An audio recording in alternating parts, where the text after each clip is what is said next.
Bitcoin bottomed below $55,000 just 2 short weeks ago, and now is already back in the mid 60,000s, hitting roughly 66,000. It has people wondering if new all-time highs are coming, if they're imminent or on their way.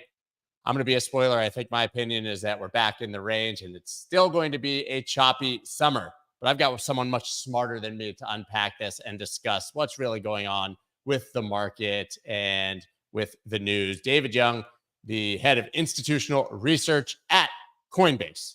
Let's go, guys. Let's go.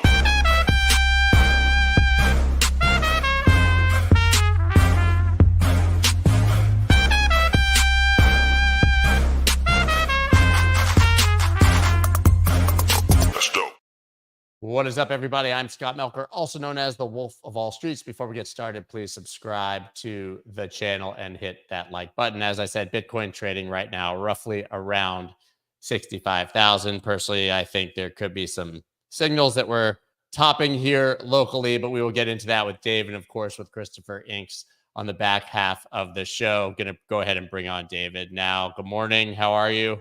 Hey, Scott. Thanks for having me. So yeah, we've got this title: Bitcoin skyrockets to 66K. It's kind of a skyrocket, $10,000 in like a week and a half. Is 70K next? Watch now. That was based on this article on CoinDesk. Bitcoin bulls eye 70K amid Donald Trump's rising chances of returning as president. So obviously we saw somewhat of a move up after the failed assassination attempt. Trump doubling back down on attending the Bitcoin conference, which I think was in doubt. And of course, choosing JD Vance as his vice presidential candidate, someone we know holds Bitcoin and has spoken favorably about the industry. So a lot of tailwinds here if you believe they're going to be the winners. Do you think that's going to send us flying here, or do you think this was the move? I think the first order kind of reaction to a potential change of the regulatory environment is kind of what markets have been anticipating for a while. And we did kind of get some changes over the last few weeks, I would say, even with the Supreme Court case that overturned Chevron deference. But markets didn't really know how to take that because they're like, okay, these executive agencies are being exhausted of their power, but we're not actually sure how it's going to look like with the courts kind of taking. So it was just too many like variables to really consider. Whereas the elections have been kind of waiting in the wings for a while. And we saw how the debate performance kind of occurred. But like, I think the weekend really kind of gave us a strong catalyst of like, hey guys, in 5 months time, there could be a whole new regulatory regime. Like, don't sell your Bitcoin if, say, you're a Mt. Gox claimant who's going to get these 142,000 Bitcoin coming soon. And like that is a strong both fundamental and technical factor because that fundamental kind of really impacts the supply demand in the market at the moment. So I think that's what's really driving this. Let's talk about those supply overhangs. Obviously, we've had the German government selling. It's been widely reported. Seems they're almost done. They don't have that much left, but now we have Mt. Gox coins moving yesterday. That was what, quote unquote, caused the dip that we saw.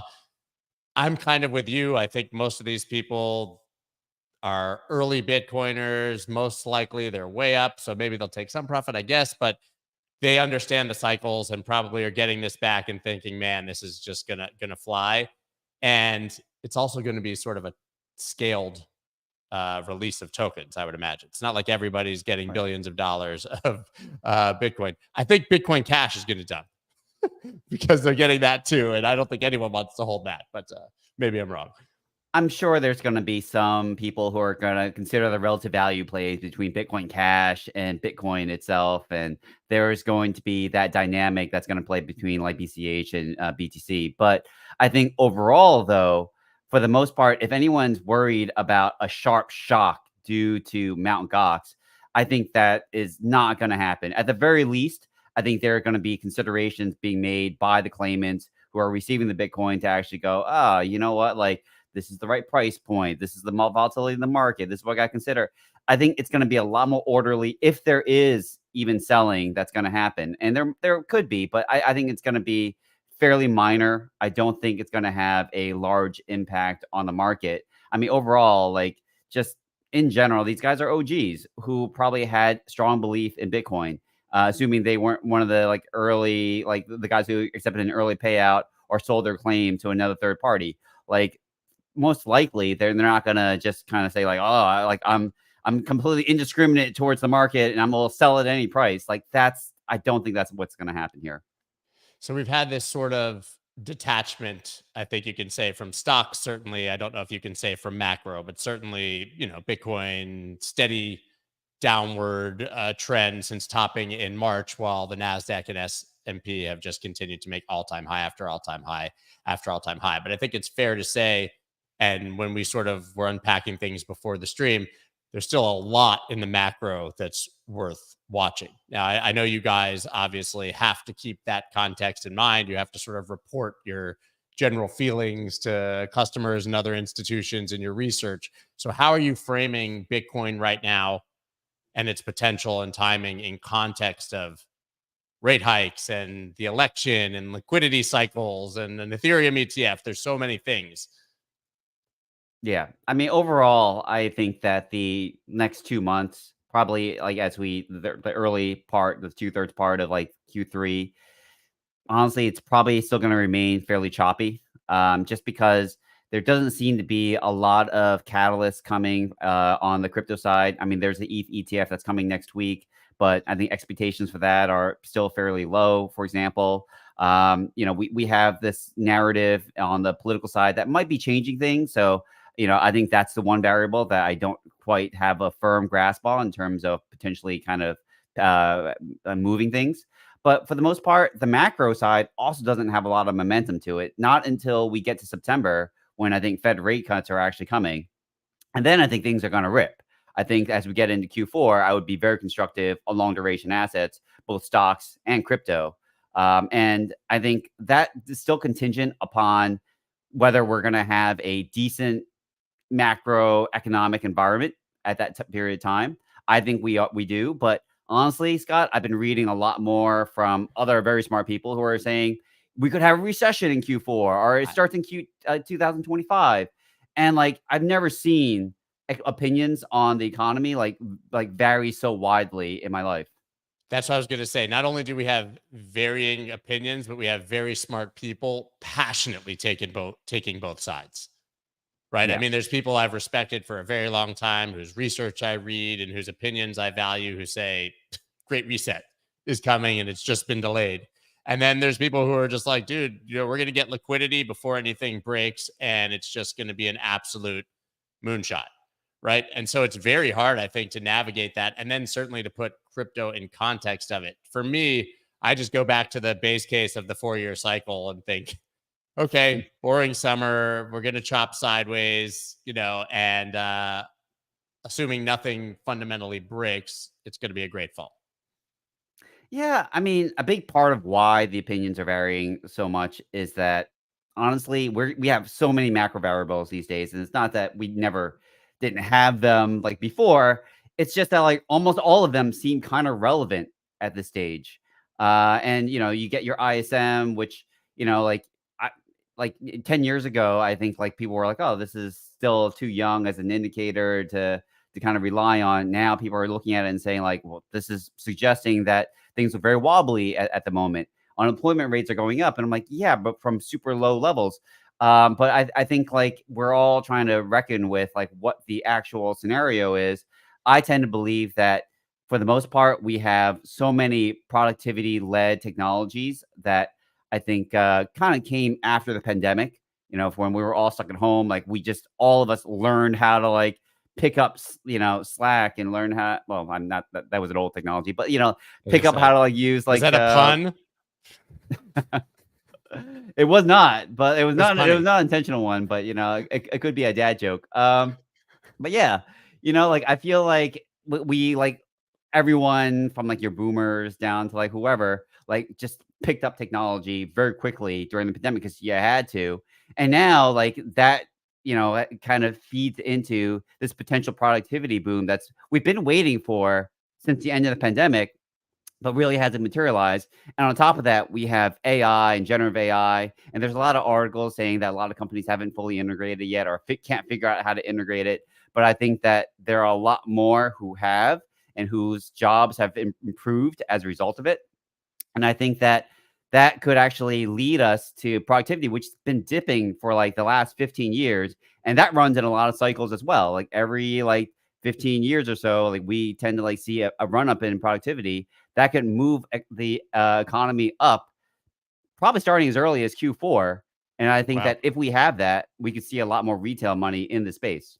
Really interesting. As you were talking, something I thought of, right? We all know that the Fed has the dual mandate. They're balancing, inflation with jobs. We've seen a slight uptick maybe in unemployment, but not so significant. But a lot of people fear that when that starts going up, it's going to go up fast. But if they cut rates to deal with that and productivity is effectively replaced by AI instead of the humans, could the unemployment numbers going up actually have less of an effect than they would have in the past without all of this technology effectively doing these people's jobs? That's a really good question. So, number one, I think It the might be a Fed. stupid one, but it just came to my mind. But imagine unemployment's up, but AI is doing 5 people's jobs in and out, right?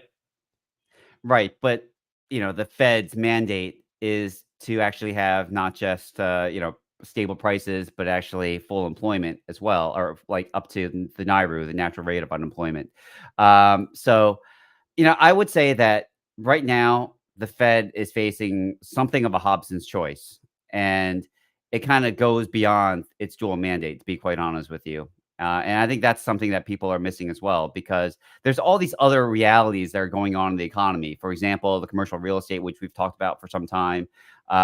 It's probably suffering from a potential rollover that will cost up to around like $1 trillion in debt, like in the next year to 2 years. This is all happening in 2024 and 2025. Like they're going to have to do it at much higher rates than they have 10 years ago, 15 years ago. And the Fed's going to say, like, if they are trying to roll over at 8% rather than much lower rates, like this could create a real crisis in the economy. And if we don't cut rates so they can actually start rolling that debt over, because, this all tends to be variable debt, because it's unlike the personal debt that we have, which is all fixed rate debt. These guys all have it at variable rate debts. Like if we don't do it, allow them to do so at lower rates, we're going to have a crisis on our hands. So like, I think there are these economic realities that the Fed is actually facing and saying to themselves, crap, we need to cut rates regardless. But Right, which yeah, is not supposed to be their problem. But it's interesting. I spoke to Lynn Alden yesterday, obviously, and that podcast is coming out on Sunday. And we dove really deeply. And she basically said, listen, like it's their dual mandate. They have reason to cut looking at that. She's like, but look back at Silicon Valley Bank. The Fed didn't hesitate to step in with a bazooka and solve a fiscal problem. That wasn't their mandate, right? And so as much as we can say the spiraling debt and the refinancing of that debt isn't their problem, we know that they're going to at least try. But she also believed that interest rate cuts are going to be basically useless in this environment, that we pay too much attention to the Fed and that's all we talk about. But if the Treasury's over there, just adding $1 trillion every 100 days or whatever it is, that's not going to matter much what the Fed does.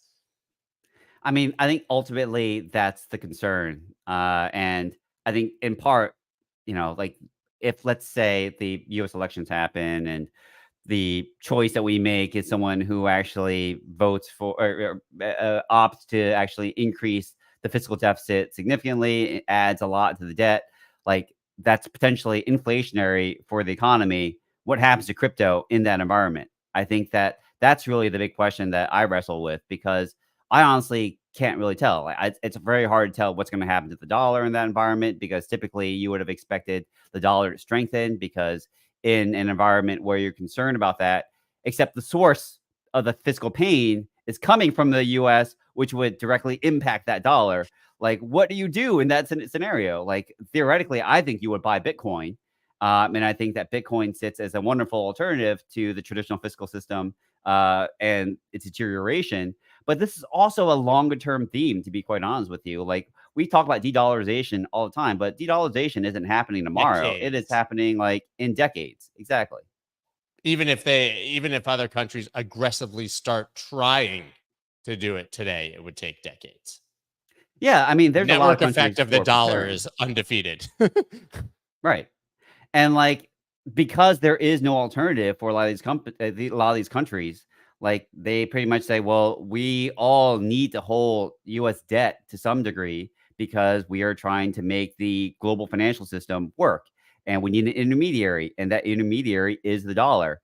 But over time, that that position is going to be eroded, and something's going to need to replace it because the US can't borrow at this level, and it can't have a fiscal deficit at this like to this degree, and no one grimaces at all. Like there's no way that other countries are looking at it and saying like, yeah, we're totally okay with the US borrowing as much as it needs to and spending as much as it needs to. Like that's not going to be the case.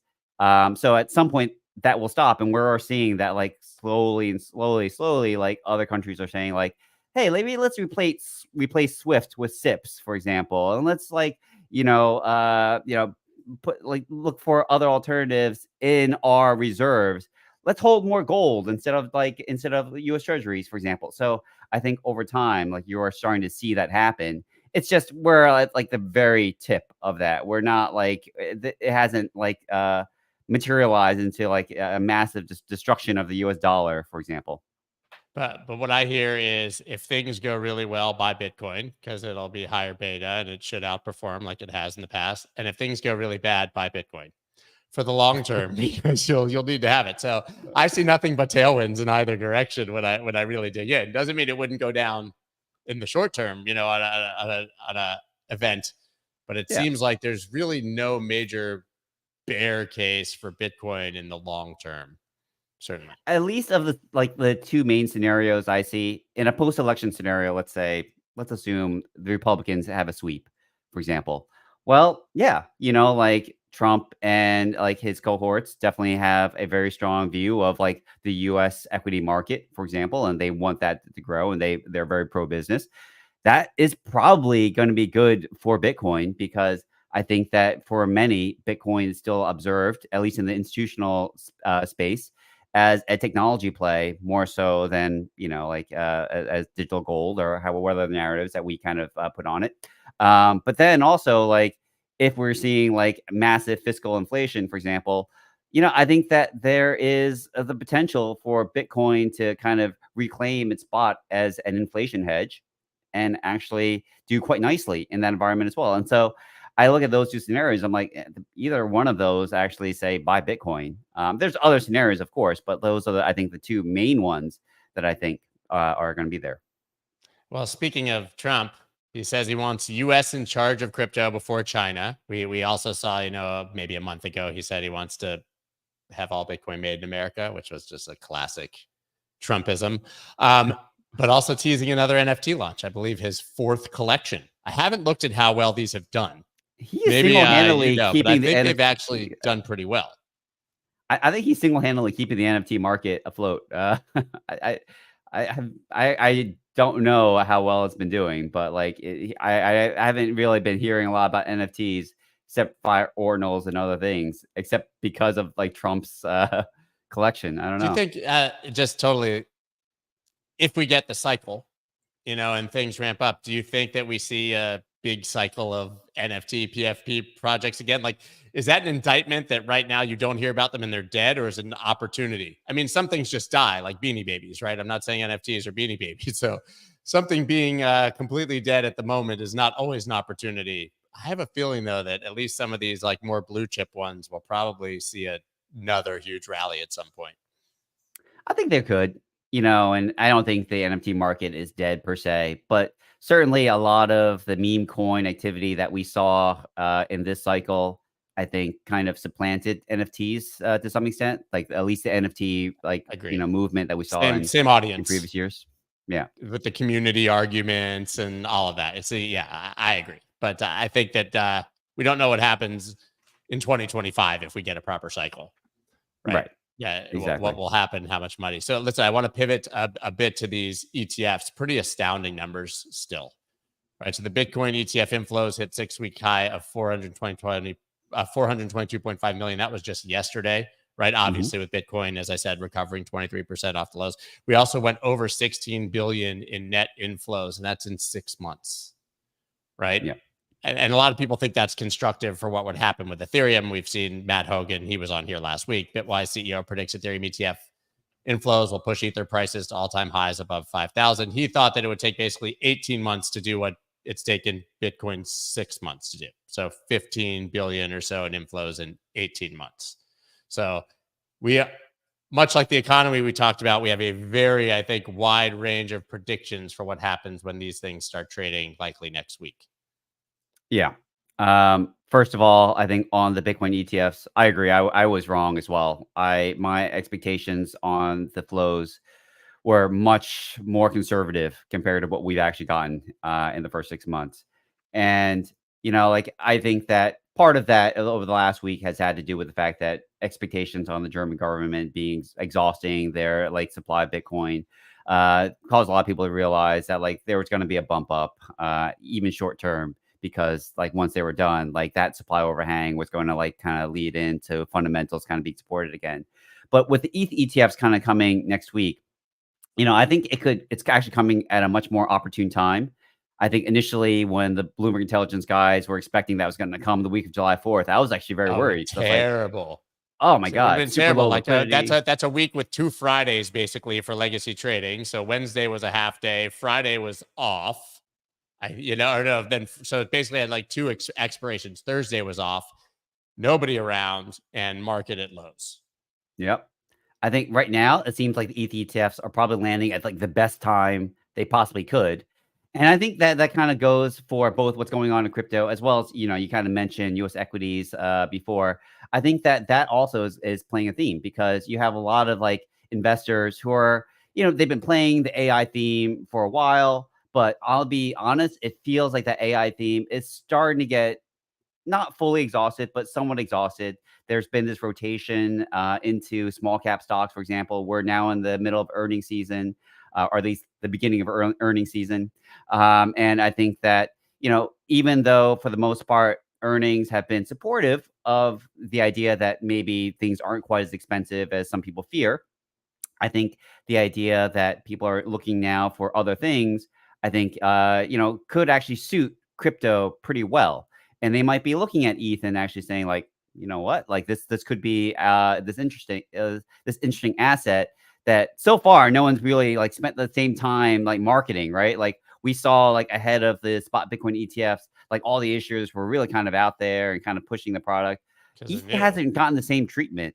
But yet, I think a lot of people are missing the fact that like so much ETH supply is locked up in a way that's not really true of Bitcoin, for example, like 33%, ETH staking ratio, for example, massive. Like I think that there are a ton of people sitting in the validator entry queue, for example, like outside, like compared to the exit queue. Part of that has to do with the fact that like we saw the churn limit change due to the last upgrade, for example, the Denkun upgrade. But for the most part, I think the people are champing at the bit to try to actually get in there and become validators. That's only going to increase the staking ratio even higher. Also, a lot of people forget there is a ton of ETH sitting as collateral inside of DeFi.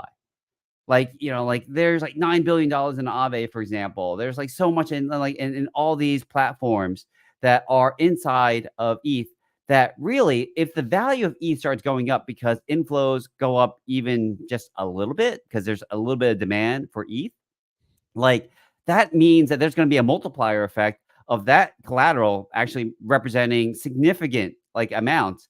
If you're in DAI, for example, that's backed by ETH, and now it's worth more, like in dollar terms, like that DAI it has a higher value, and like as it gets burned, people will be like, well, I got to do something else with it. That kind of gets fed back into the system, and that price ratio, like of more ETH getting bought up, I think is going to increase its value. So I think that this is something that people miss when they think about this being a one-to-one kind of move of flows to performance. There's a multiplier effect built into that could actually increase the value even more and push flows higher than what low expectations are. Because when I talk to like a lot of institutional clients, their views are that this is going to be like 1 billion on the low end, 3 billion on the high end. Honestly, I think there's a chance that it could surprise higher given expectations are so weak. And I think what you said is really important. It's just a much smaller market. So any volume of inflows coming into this is going to have a disproportionately large effect, I think, on the price of Ethereum. That doesn't mean it'll happen, right? We could see ETH unlock and Grayscale go with aggressive fees again and get 8 or 9 billion in selling pressure and see this thing sell off massively. But I think longer term, it'll follow the map of Bitcoin. And as it gets more education and people understanding it, you said that people view Bitcoin as a tech play. Wait till they understand the difference between Bitcoin and ETH if that's what they're looking for. Like, high Oh, beta yeah. tech play. If they start to understand that that's what they can view ETH as, it's going to be pretty wild. Especially Yeah, and like if that's this goes into we really start a bull market a month or two after. Yeah, I mean, like a lot of people suggest that like it's really hard to sell ETH because I think the people who view Bitcoin as a tech play maybe are the minority, but like they view it as like digital gold plus tech. I think like that's probably the optimal way a lot of people like are selling it to boomers, for example, but they haven't been able to kind of get the same messaging across on ETH of like, hey, this is like Web 3.0 and this is kind of what it represents and people are building on it. I think that like it's harder for people to kind of get around the idea of like an EVM and smart contracts and all this kind of stuff. But honestly, I don't think it should be. I think And that maybe they there's don't have to understand it completely, right? right. I mean, Yeah. like there's so many people whose conversations kind of spin to like, oh, I like Bitcoin, but like I wanted to do more. I'm like, well, that's Ethereum. Like, what did you think Ethereum was built for? Because like someone came around and said, like, I like Bitcoin, but also we could do other things with Bitcoin. Let's do it. Like that should be an easily packageable message that I think we can get across to a lot of investors. So I think that like that's going to be there, but it's just waiting for it to be unpacked. Absolutely. So, listen, I think we share the same sort of base case, volatile couple months of chop and maybe best chance of really serious upside price action mid to late December, early October ish. It's Yeah, kind of I what I think think. It's a prediction, guys. I have no crystal ball. Could be completely wrong. no, I think like the first 2 weeks, people are still just going to be figuring this stuff out, and it's not going like that's not that probably will follow Bitcoin because if you remember the spot Bitcoin ETF, that's what happened, right? We had it, and then like the first week, nothing happened. First 2 weeks, nothing happened, and then it just kind of like broke out. And in large part, that's because no one knew how to react in the first 2 weeks, and also we were getting like a lot of cross flows from GBTC into other funds. We won't see the same level of forced selling pressure, by the way, for ETH because it's not the component that was in a lot of these portfolios that were then forced to kind of sell. But I do think that you might see there's going to be some rebalancing in the beginning, and then the flows I think will start to come in the weeks after. I like it. Remain stable-ish, my friends. David, always a pleasure to have you, man. Thank you so much. Everybody follow him on X. It's right down below. I won't regale you with the tales of how we got him to start using it again because you're sick of it. But always great to have you on here. And we'll continue to do so that we can keep up and see if we're right or wrong. Sounds great. Thanks, Scott. Thanks, David. Have a good one, man. See you. All right, guys. Always amazing insight from David. Certainly one of the best minds we have in this industry and someone we should absolutely be listening to because he is the head of research for Coinbase and nobody has more information and insight than Coinbase. But now we can degen out a little bit, start looking at some charts, look at the market. We've got one of the three beards who make prominent roles on this channel, Christopher Inks. I'm assuming that since I'm seeing you, your feet are not in water and that you have power. We have power. That's the big thing. We have power. That was a rough week last week, man. I ain't gonna kid. How bad did it get there? Like how long were you out without power? Almost a week, man. And there's still people out there. There's still like 200,000 people, something like that still don't have power. And it's ridiculous for a Cat 1 hurricane to come through and put almost 3 million people out of power. But a lot of that vegetation's being cleared away now because there was a lot of vegetation that was falling on the lines and whatnot, and taking out the poles. Trees hit the lines. Yeah. So all that deferred maintenance that one of the energy companies had been putting off is getting done now at this time, which is what's taking so long. It's rough though, man. It's been tough. Yeah, man. When I was in high school, we did 2 weeks like midsummer in Florida with no power after one of the hurricanes, and that is not something I would wish on my worst enemy. Not at all. Not especially in the summers. Houston's a lot like Florida. You get humidity. Yeah. You got the heat. It's 90 degrees, but it feels like 110. It's absolutely stupid. Yeah. Philo Swanee says, "Hey Chris, hey Scott, I am bullish as fuck. You?" I am bullish as fuck, but it depends on time frame. So I guess we'll talk about. There's one thing I want to show you, Chris, because and then we can start with you. There's the 4-hour Bitcoin line chart. We like to do that. Hit massively overbought at 81 RSI and has some pretty clear bearish divergence.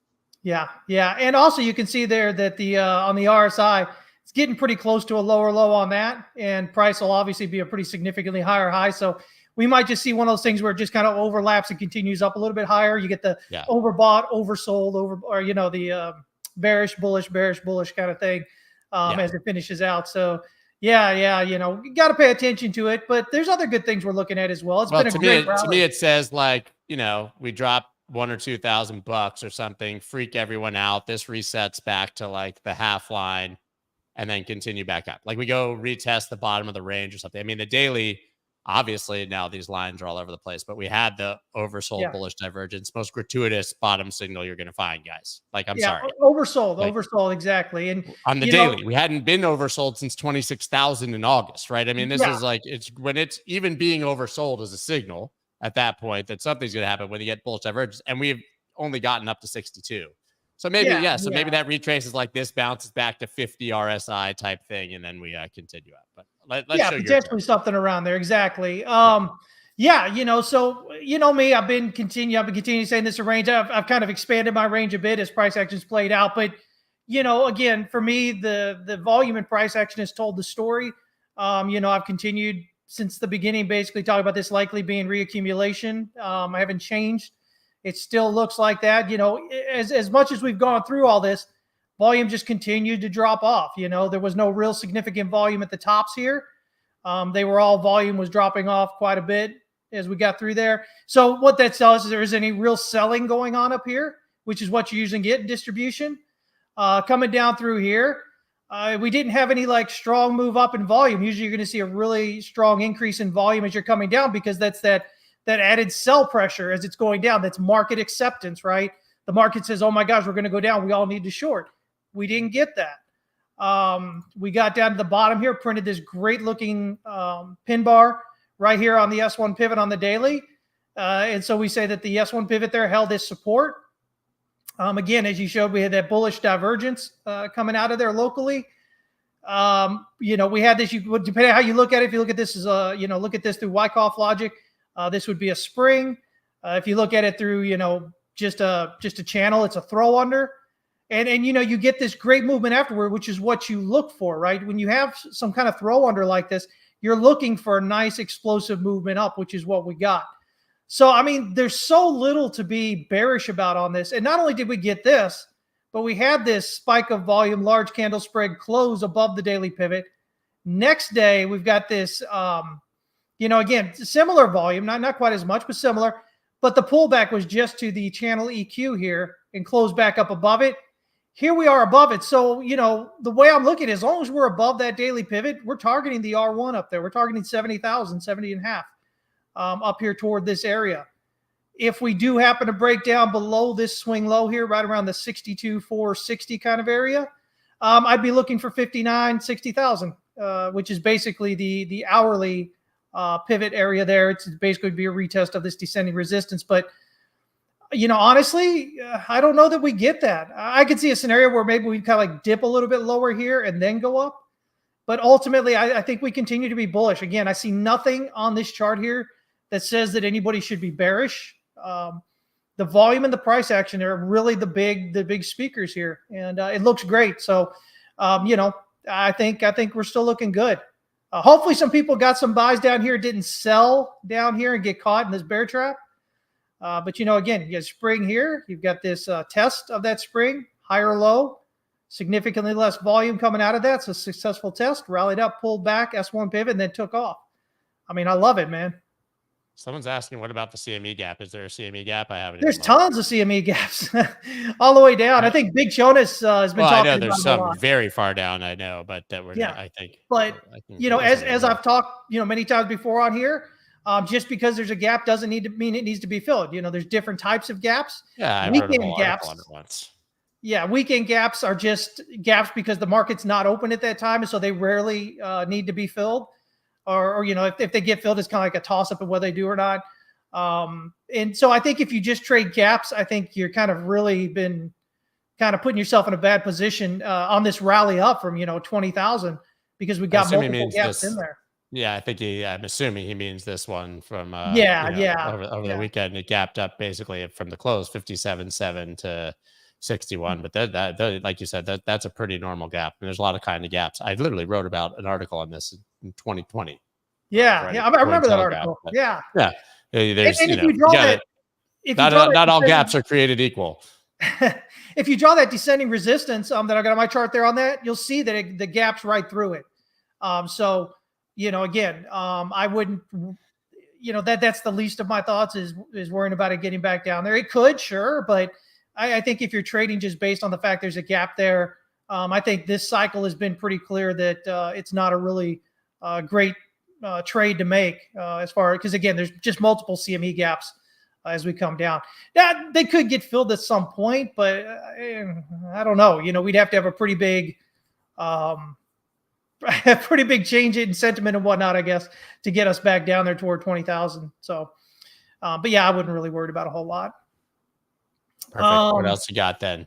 Let's see. I got quite a few charts. I've got Ethereum. So Ethereum, we had this great move up, and I thought we were going to head up, but no, we came back and we dipped just below this range low here. So I've got this set up. It looks to me like it is reaccumulation here based on the volume and the price action. So again, looking for this to rally up and break out. And so just based on the height here from the swing high to the swing low, that gives us a minimum target of 5170, which will give us, a new all-time high. So I think if you want to be conservative on where you think it's going, I think you at least probably look at that, especially if we break out above this swing high here around 39.7390 on this chart. This is the Ethereum USD chart on Coinbase. But if we break out above that, that gives us 3 waves down. So that becomes corrective. It confirms the correction, and we should be heading out higher. So I think Ethereum looking good here. This is the weekly chart, by the way. And you'll notice, down here in Stoke RSI, dipped down and oversold, broke out, bullish cross. RSI itself finding support right around, so I get it here, right around neutral. Take it back up, nearing a bullish cross as well. So the setup is there. It doesn't mean it happens tomorrow or even this week that we break out, but I think, that we will head up at least to that based on that right there. So Ethereum looking good, looking bullish, just like, Bitcoin there. Before we jump into some alts here, I want to just talk about 2 things. We've got FedEx here, which had a great, you see this is the monthly chart here. So it had a great month last month. It's having a good month this month. We're at about 312, 319.19 is the all-time high. So getting ready to break on out of that. So, I think, if you're looking at stocks, I think over the next few months, FedEx could end up doing pretty well here. We've got a lot of room here on Stoke RSI and RSI for price to rally up. You can see that we kind of pulled back to that monthly pivot there. R1 pulled back, breaking out higher now. So I think, blue sky territory there looks like a good trade incoming on that. They're great with packages. Oh, yeah. And here's one, man. I love this one because this is one I've been talking with you about since at least last October. When we had this dip just below the range low here, I was talking about this being, accumulation here. And I said, if we got a good week after this, I said, then that would cement that this is likely a spring right here. And we should be long to new all-time highs. And so, that was less than 9 months ago. We're up. Oh, geez. I guess we went up a little bit more here. We're up about, what are we up here? Almost 40% right now in less than 9 months. Small caps just doing a huge thing. And I was talking about back here, we would see that money would start kind of moving from like the Mag 7 and a lot of larger caps into the small caps. And so that's what we're kind of getting a bit of this rotation here. But we've got that target up there, 23.39, and we're almost there. So again, another great trade.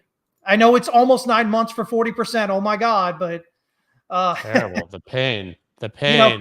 Crypto people, they want it in a day, right? But for stocks, absolutely fantastic move. It's huge. And I saw something the other day. I think I even posted on Twitter there about. I think it was the Russell index, which is what this is the futures for the Russell 2000. But the Russell 2000 being at I think he said like 4 standard deviations above the 50 MA or something like that, which was the biggest that it's ever been among any indexes. So S&P, anything else, the Dow, 1900, all that kind of stuff. So it's really been significant, this continuation and move we've had in such a short period of time here. But ultimately, again, looking up here around that 23.39, we'll be looking for a rejection somewhere around there. Get the pullback probably down here toward 2,000 or so, to 2,100. And then we'll be looking for a breakout to new all-time highs. So if you're into stocks, if you're into indexes, if you're into futures, I think that'd be something to continue to probably look at here. I think we might end up getting a bit higher here because, we've got a 1 and a 2.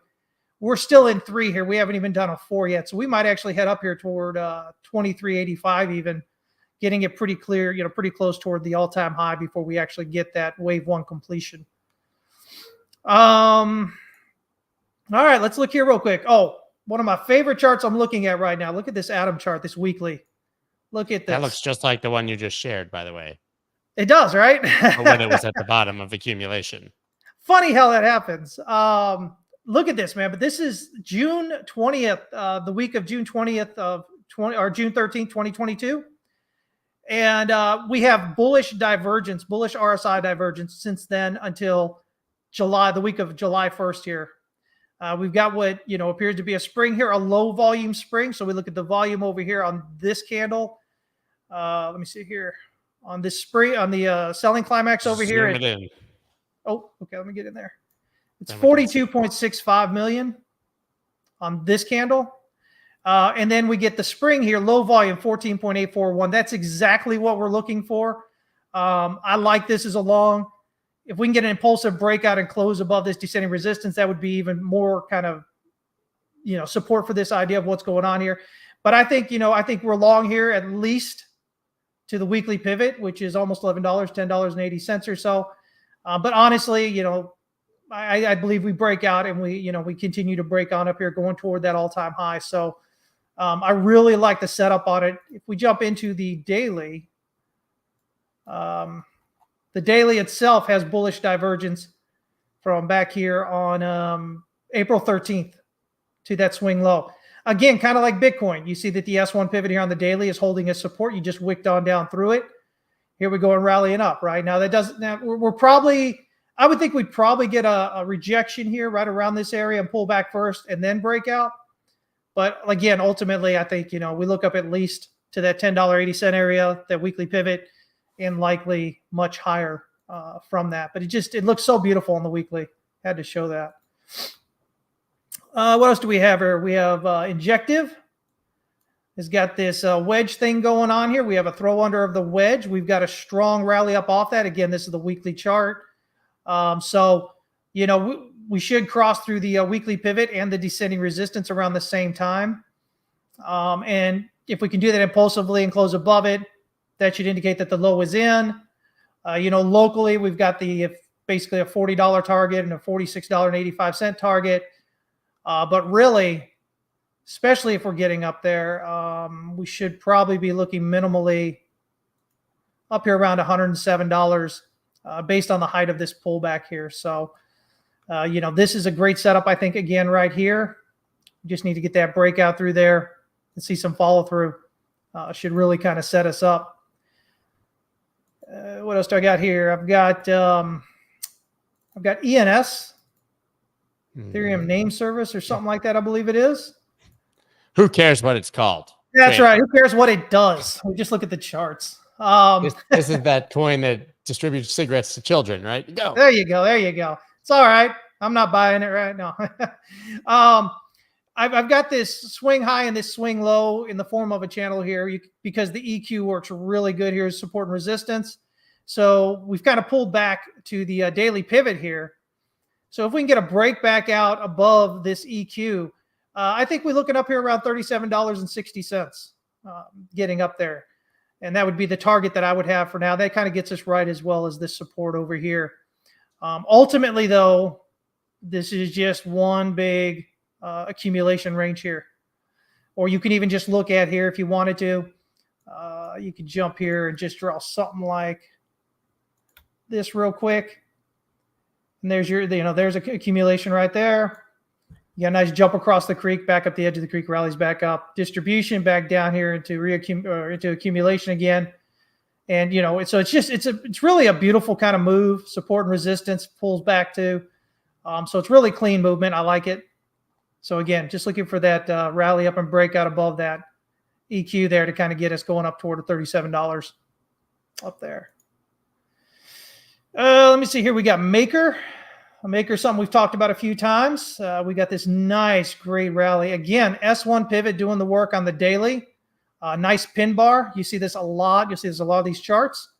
So you got that with your spike of volume. Bit of a throw under of the wedge here. Popped up, pullback, retest. Again, much lower volume than what we had on that spring there. And then it just shot off up through here. Volume picking up as we've gone through. I think we may be topping out right about now for like a third wave. It looks like a 1, 2, 3 here. If so, looking for a 26.57, potentially 25.26 target. And then looking for, 5 waves up to get there, at least a 34.60 on that.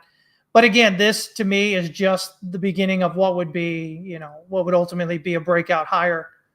So, but right now looking for that pullback and then to get that rally up to at least there. It could pop a bit higher, but at least 34.60. And then, basically what we look for is 5 waves up toward this swing high area.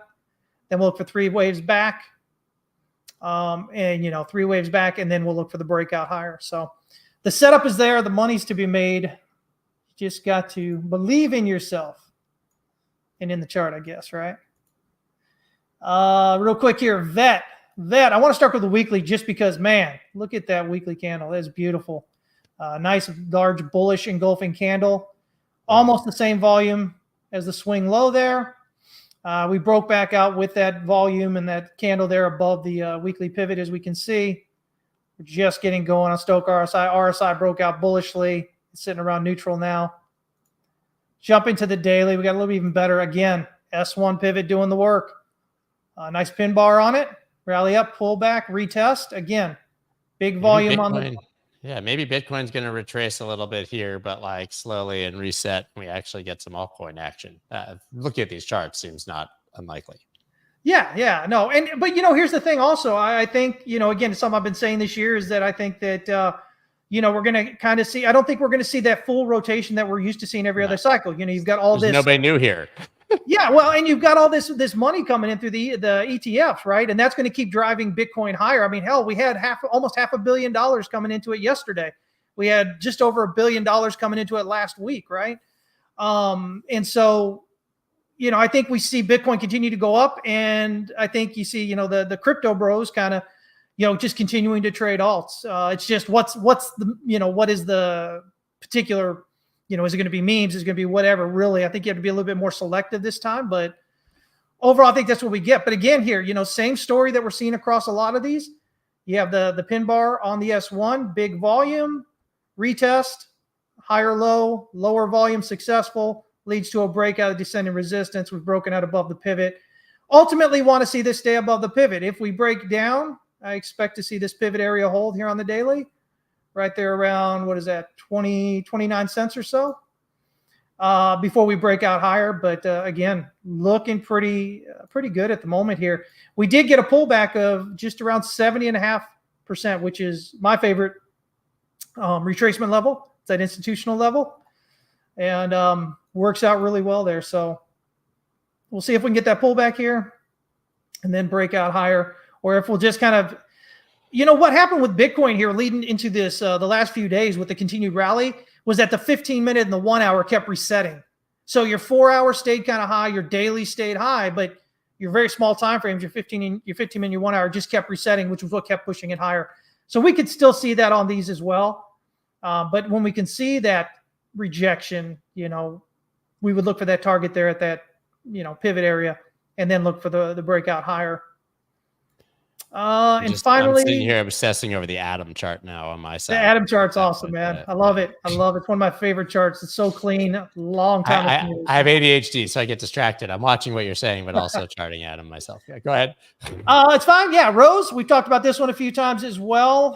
Again, we had some accumulation here.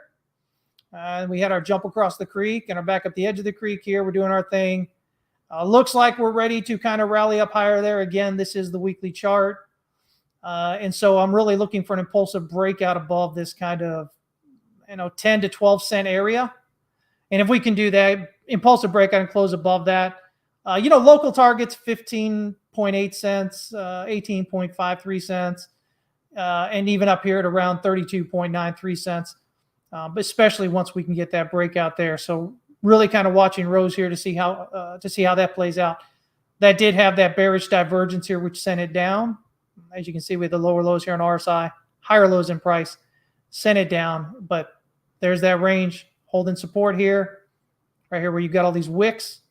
You got these big candles overlapping. I mean, that's classic where you would look for, support. And we got that rallying back up. So, we've been talking for a few weeks now about alts potentially being in a little bit further down and then in, but really saying start paying attention. And I hope people were, because it's been some great opportunities here to get in. And these are just some of them. So many of them look this same way. So, yeah.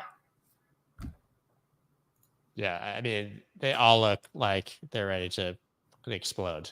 But I think we can get a little pullback and then everything's going to rip. That's what I see when I look at most of these. What do I know? Just have a little bit of patience, right? Just don't get in now, put a real tight stop loss, and and then get all upset that it hits that stop loss. Well, guys, you can get more of this by following TX West Capital, joining him and Fibbo Swanee over there. Guess he's on that side with the comments. Guys, they provide just great information. So highly recommend that you participate there and follow and join. That's all I think we got today, right? I think that's enough, right? I think that's more than enough. That's enough alpha for a month. So I think you nailed it. All right, guys. Thank you so much. See you on Spaces and then back here tomorrow, 9 a.m. Peace. Bye. That's dope.